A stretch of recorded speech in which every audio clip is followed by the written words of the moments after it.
Hello everyone, in today's video I'll show you on how you can wrap sketches on round or curved object in Fusion 360. So first things first, let's go ahead and create this simple sketch of a round object, which is going to be a cylinder. Finish sketch, extrude, and now we have our curved surface. Now to go ahead and basically wrap around your sketches around the curved object, what you want to do is to use a offset plane. So you want to click construct.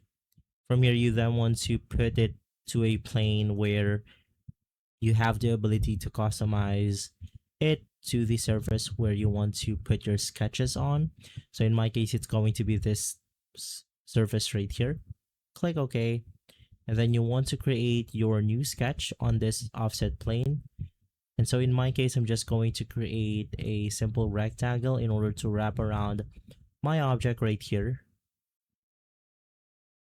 Click finish sketch.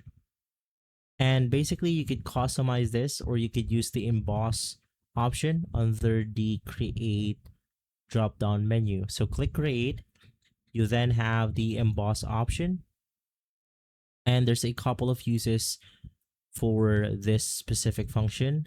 First things first, you want to click on your sketch profile, and then you actually want to use or click on the faces.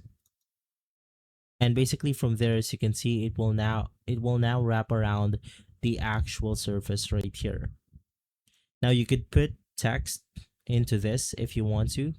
You could also manage or edit some information about the embossed functionality, but just click OK, and from there, as you can see, you're good to go.